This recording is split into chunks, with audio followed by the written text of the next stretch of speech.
Le rétablissement en santé mentale, pour moi, c'est vivre avec des troubles psychiques de façon épanouie et avoir un but dans la vie et heureuse.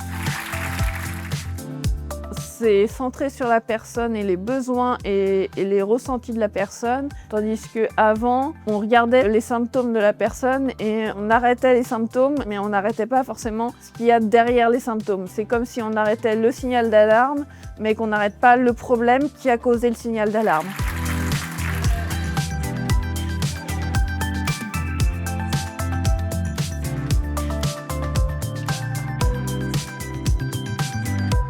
Ça permet, à mon sens, de mieux affirmer leurs droits, dans le sens où certains droits ne sont pas encore au même niveau que pour les autres citoyens qui ne sont pas concernés par des troubles psychiques.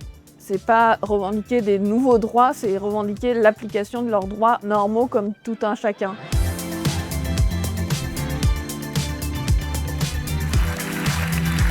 Santé Mentale France, c'est une fédération qui regroupe 3 composantes, des associations et des organisations issues du champ de la psychiatrie, des organisations issues du champ du social et du médico-social, et puis des représentants des personnes concernées par les troubles psychiques et par leurs proches.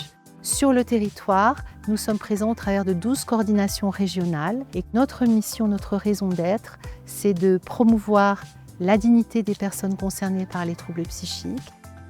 La Fondation de France et Santé Mentale France ont noué un partenariat depuis plusieurs années déjà, dont l'objectif, c'est de faire avancer un certain nombre d'idées, de propositions autour du rétablissement en santé mentale.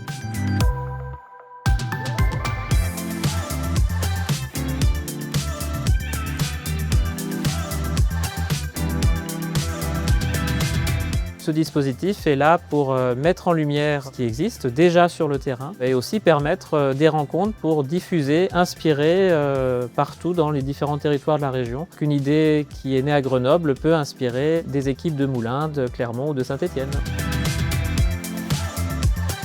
La Fondation de France et Santé Mentale France portent au niveau national et au niveau régional un grand nombre de valeurs communes et de convictions communes.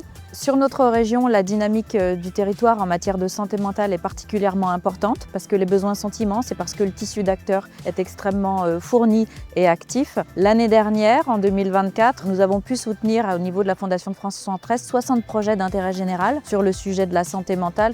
Pour terminer, je retiendrai l'attachement et la conviction farouche du pouvoir d'agir, qui est la clé de l'émergence de nouvelles solutions et bien évidemment du rétablissement.